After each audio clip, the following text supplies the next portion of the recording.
the worm dieth not.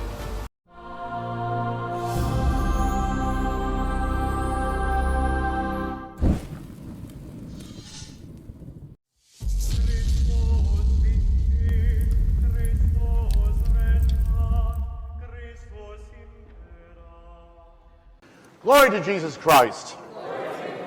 Slava Jesu Christu. This week I overheard a conversation that got me thinking. It was someone talking about that they were going to be attending church that week. And the word attending got me thinking about it. What sort of events or activities do you attend? Well, you attend a theater. You attend a sporting event. You attend things that you're passive at, that you're not taking part in.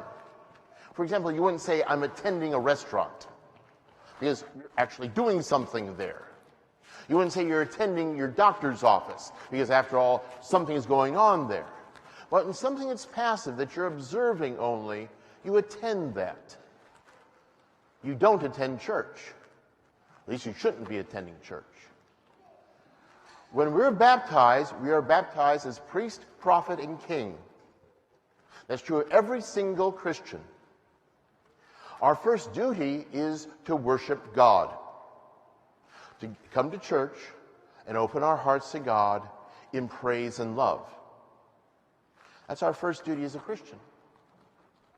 If you're attending liturgy, are you there to praise? Or are you there just to observe? I've heard the conversation said, for example, I didn't get anything out of church this week. Anyone who can say that is God. Because it's our responsibility to be offering ourselves. Think about what we say during the liturgy. It's not passive, it's active. That's what we're called to be as Christians, active. Receiving God's grace and then taking that grace and giving it to the world. Acting out the love that God gives us to everyone else. This is not a passive act. It's nothing you sit there and observe and think about. It's something that you do. Words mean things. And we have to think about sometimes the way we phrase things because it affects the way we act and the way we behave. And I think the word attendance is one that we have to be cautious about because it can fall into that concept of that I'm just there to watch. And we're called to be alive in Christ. We're called to be his icons, his image on this earth. It's said that when someone sees a Christian, they should know they're a Christian by their actions. You don't necessarily have to hear them say it or see a cross on them, but the way that they live their lives should show the world that they are Christians. So as we continue through the Divine Liturgy, and we take part in this act of love of us giving ourselves over, to the point that it's even in the root of the word itself.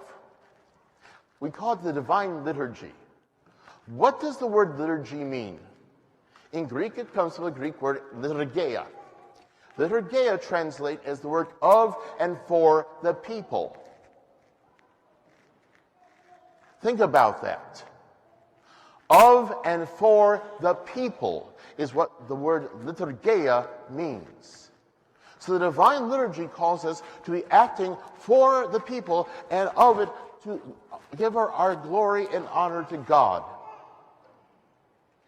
That's at the very root of the word.